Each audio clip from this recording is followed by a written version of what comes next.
The cold October wind whispered through the streets of Washington, D.C., wrapping itself around the city like a silent omen. People hurried along, unaware that a deadly game had already begun, one that would leave the nation paralyzed with fear. A lone figure stood at a gas station, filling his tank, oblivious to the pair of eyes watching him from a distance. A muffled click, a breath held, and then a shot rang out, slicing through the evening calm. The man crumpled to the ground, lifeless. This was just the beginning.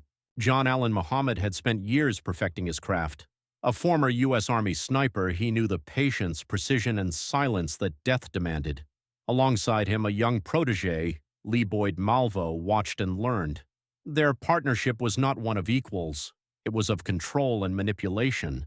Muhammad had promised Malvo a greater cause, an illusion draped in purpose, a utopia for the forgotten, justice for the wronged. In reality, it was a delusion born of vengeance, anger, and a deep-seated hatred for a nation he once served. The attacks were random yet methodical. A suburban parking lot, a schoolyard, a highway rest stop, 11 days, 10 victims, and each time the same eerie precision, a single shot, a life stolen. The city held its breath. People walked in zigzags, crouched while pumping gas, avoided public places. The killers had turned daily life into a death trap, and no one knew who would be next. But patterns leave breadcrumbs. Law enforcement scoured through witness reports, ballistics, and a taunting note left behind. Your children are not safe anywhere, at any time. It was a message of terror, but also a mistake. The arrogance of the killers would be their downfall. The sniper attacks left scars deeper than bullets ever could. The randomness of death, the fear that lingered in every street corner, the question that still haunts many: how does a man become a monster? Perhaps the real terror lies in the answer. The first shot was fired on an ordinary October morning. It wasn't personal. It wasn't revenge. It was chaos. Methodical, calculated chaos. No one knew it yet, but the nightmare had begun. A man filled his gas tank in silence. A woman adjusted her shopping bags. A teenager walked home from school. 17 people. None of them connected, yet all of them part of the same twisted game. 10 would never return home. 7 would carry the scars forever. The streets of Washington, D.C., Maryland, and Virginia were no longer familiar. They were hunting grounds. Fear wrapped itself around the city like a thick fog, seeping into homes, schools, and gas stations. A mother hesitated before sending her child to school. A father second-guessed stepping outside for his morning coffee. The randomness was the real terror. No pattern, no warning, just a bullet from nowhere. Law enforcement scrambled. The FBI, ATF, and local police stretched their resources thin, hunting ghosts. Chief Charles Moose became the public face of the case, his voice tight with the weight of each new tragedy. They needed a breakthrough. They needed a sign. October 2nd, 2002, the day the Washington, D.C. metropolitan area turned into a hunting ground. The first shot was easy to miss. A single bullet shattering the window of a craft store in Aspen Hill, Maryland. No blood, no body, just broken glass and confusion. But the next one, that was different. Less than an hour later, a man collapsed in a parking lot in Wheaton, Maryland, dead before he hit the ground.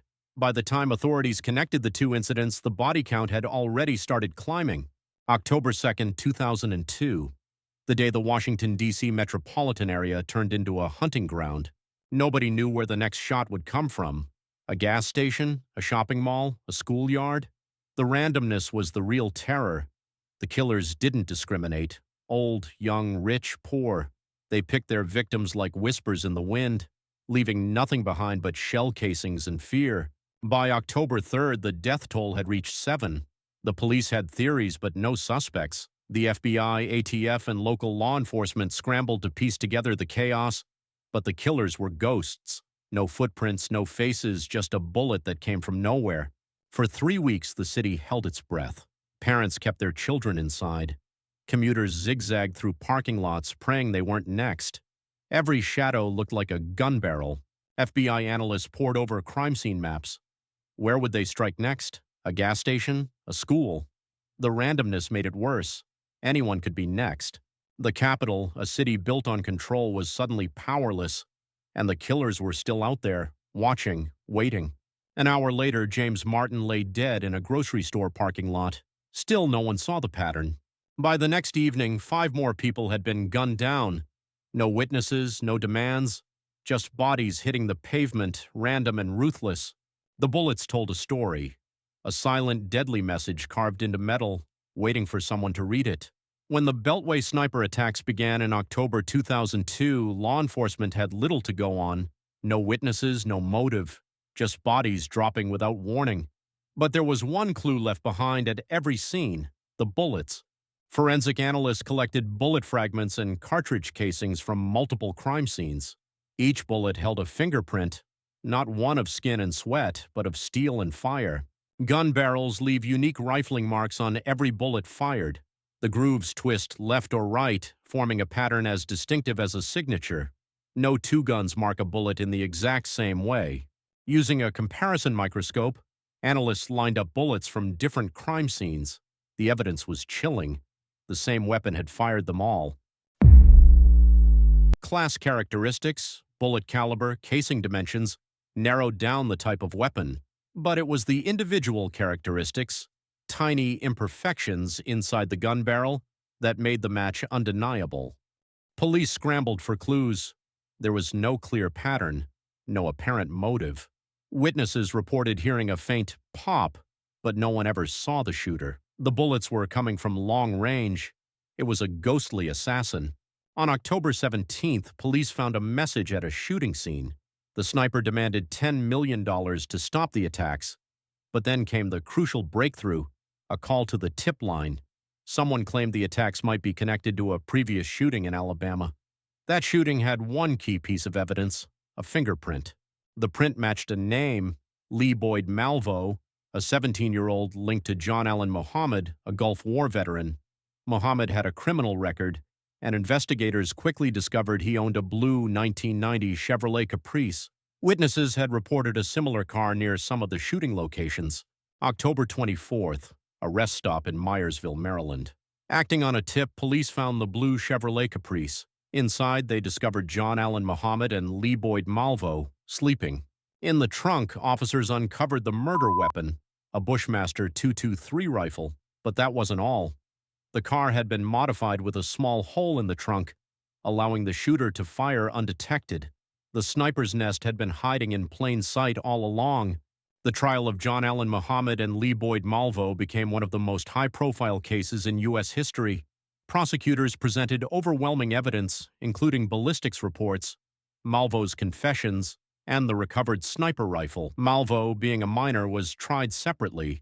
He initially portrayed himself as a brainwashed follower of Muhammad. However, his confession painted a chilling picture. Muhammad had trained him to kill without hesitation. Malvo later expressed remorse for his actions. Muhammad was convicted on multiple counts of capital murder. In 2004, he was sentenced to death. Malvo, due to his age, received life in prison without parole. On November 10, 2009, John Allen Muhammad was executed by lethal injection in Virginia. Families of the victims watched as justice was served. Lee Boyd Malvo remains in prison, where he has since spoken out about his regret and the manipulation he suffered under Muhammad. In recent years, legal debates have arisen about sentencing juveniles to life without parole, and Malvo has sought resentencing hearings. However, his role in the attacks ensures he will likely never walk free.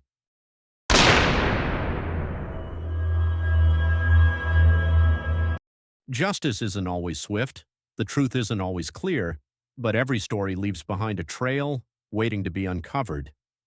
If you found this case as chilling as we did, make sure to like, subscribe, and hit the bell icon, because the next mystery might be closer than you think. Until next time, stay vigilant and stay safe.